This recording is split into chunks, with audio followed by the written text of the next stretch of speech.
welcome back to bestbeginnerguitarlessons.com. And by now, most of you know my name is Sam. In today's lesson, I've had some questions from different students about holding the guitar, proper way to hold the guitar, positioning of the guitar, and also about the proper way to position your hand to make the chord. So I thought I would take a lesson and go over that and maybe give you some tips on how to be sure you're doing that correctly.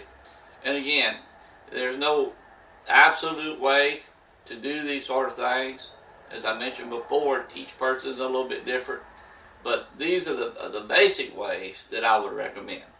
Now when you're holding the guitar, if you're like me sitting in a chair, some people just sit straight up like this, both feet on the ground, and you want your guitar to be not, some people hold their guitar, tend to hold their guitar in the first starting like this, sliding down their leg, or even like this. Can't do it that way. That's not good at all. What you want to do is have your guitar pretty much straight up and down. It doesn't have to be perfectly straight up and down, because if you hold it straight up and down, it tends to be hard to get over and around it. So what I do is I generally sit down in a chair, cross my leg, have the guitar sitting on my leg where the guitar goes in, and I'll have my elbow resting on the side of the guitar, and then I'll let my hand come around to do the strumming. So that's the way I would recommend. Just kind of a slight angle to the guitar, but still up and down. And let your arm rest on the elbow, rest on the side of the guitar, edge of the guitar. And that will give you a good, comfortable way to hold the guitar. And also what it's doing is it's bracing the guitar here on your body, where you do not have to support the neck at all with the carding hand. You don't want to have to be supporting the neck up with the carding hand. You want all the support to keep the guitar still and secure on the right hand, on this side. Of course, if you're left-handed playing left-handed, it'd be just the opposite. But by this way, you've got it really, really secure. And another thing you want to do is try to relax. A lot of people will get tense and they'll get their shoulders all tensed up, their neck, and before you know it, you end up with headache or something along that line. You want to just relax and enjoy what you're doing. Learning the guitar, playing the guitar is fun, relaxing. So just be relaxed with what you're doing. Try not to get uptight. As far as the positioning hand, the carding hand, again, I've mentioned when you first start, you want your thumb to be positioned behind the guitar neck, behind the neck. Now as you play and get used to playing and making the chord, strumming a song, learning a song, you can't, it's okay if once you're able to make your chord sound clear, to let the thumb come around the side of the guitar like this.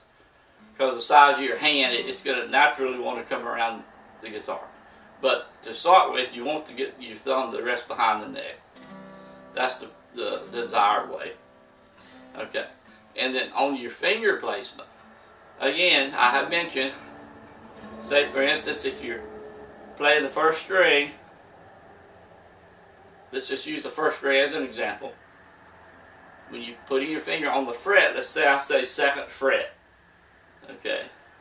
You want to put it down here on the first string, second fret, and try to get as close to that fret as possible. Not on top of it, just right next to it.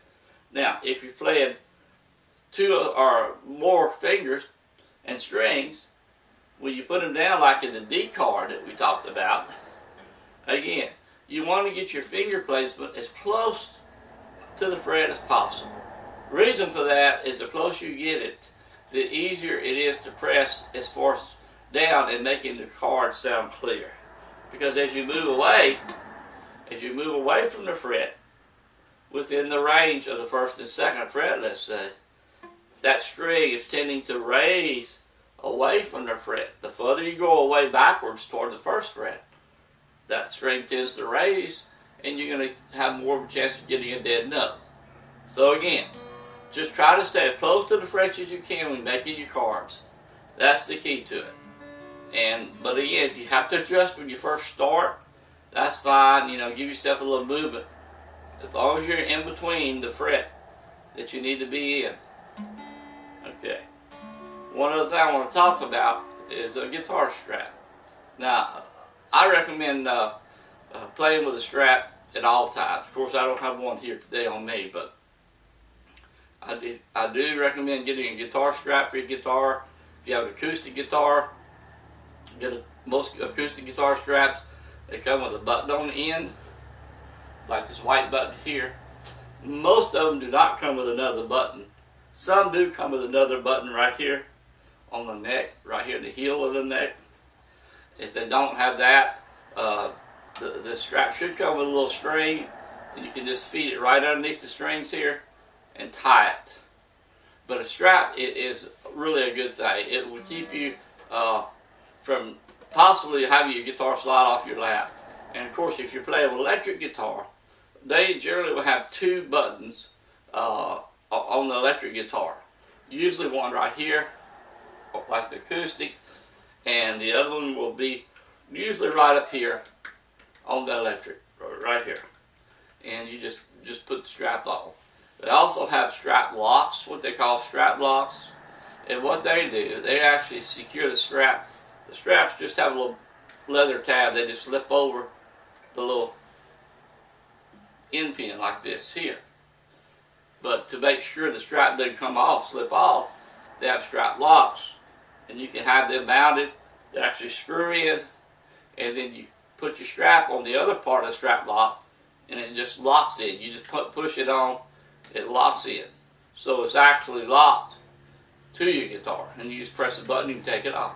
Real nice little sensor to have. So you might take a look at looking at the strap locks also. Okay, I believe that covers the holding the guitar, positioning of your guitar, and also on the position of the fingering hand. Make sure you're getting as close to the frets as you can. The closer you get, the cleaner the sound, the better the sound's going to be. And if you have any questions, I'm getting some questions, some great questions, and if I need to, I'll make a video to answer some of the questions if I get enough of them on one subject. I will answer your questions. I love the comments. Keep the comments coming. And on to the next lesson.